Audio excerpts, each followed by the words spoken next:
VSN அகாடமியின் March 2026க்கான current affairs 31வது கொஸ்டின். 2027ஆம் ஆண்டு மக்கள் தொகை கணக்கெடுப்பிற்காக மத்திய அரசு எந்த சின்னங்களை அறிமுகப்படுத்தியுள்ளது? பிரகதி மற்றும் விகாஸ். பிரகதினா பெண் கணக்கெடுப்பாளர்களுக்கான சின்னம், விகாஸ்னா ஆண் கணக்கெடுப்பாளர்களுக்கான சின்னம். முதல் முறையா டிஜிட்டல் தொழில்நுட்ப முறையில இந்த கணக்கெடுப்பு நடத்தப்பட உள்ளது. பொதுமக்கள் தங்களோட தகவல்களை பதிவு செய்ய சுய பட்டியலிடல் வசதி அறிமுகம் செய்யப்பட்டுள்ளது. 16 வயதுக்குட்பட்டோர் சமூக வலைதளங்களை பயன்படுத்த எந்த மாநிலம் தடை விதித்துள்ளது? கர்நாடகா. 13 வயதுக்கும் குறைவான சிறார்கள் சமூக வலைதளங்களை பயன்படுத்த எந்த மாநிலம் தடை விதிக்க உள்ளது? ஆந்திர பிரதேசம். நேபாள நாட்டின் புதிய பிரதமராக தேர்வு செய்யப்பட்டவர் பாலேந்திர ஷா பாலன். இவர் ராப் பாடகர் மற்றும் முன்னாள் மேயர் ஆவார். நேபாளத்தோட தலைநகர் காத்மண்டு. 2026 பிராக் இன்டர்நேஷனல் செஸ் போட்டியில் மாஸ்டர் பிரிவில் 2வது இடம் பிடித்த இந்தியர் அரவிந்த் சிதம்பரம்.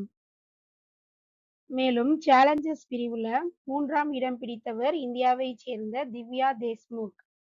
இந்த போட்டியானது செக் குடியரசில் நடைபெற்றது.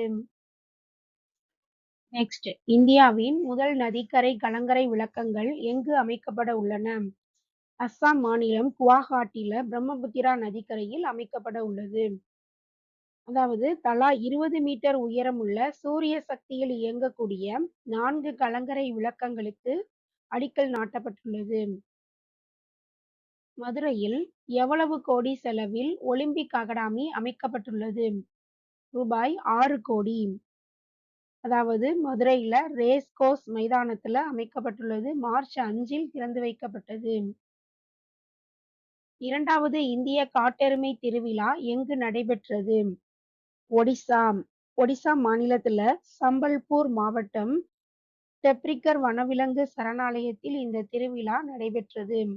மார்ச் 8 மற்றும் 9 ஆகிய தேதிகளில் நடைபெற்றது. உத்தமர் காந்தி மாதிரி கிராமங்கள் திட்டம் எதனை அடிப்படையாக கொண்டு அறிவிக்கப்பட்டது?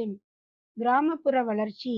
அதாவது கிராமப்புறங்களில் நகர்ப்புற வசதிகளை வழங்கவும் பொருளாதாரத்தை மேம்படுத்தவும் அறிவிக்கப்பட்டது. உலக மகளிர் தினம் மார்ச் 8 அன்று அனுசரிக்கப்படுகிறது. தேசிய மகளிர் தினம் பிப்ரவரி 13 அன்று அனுசரிக்கப்படுகிறது.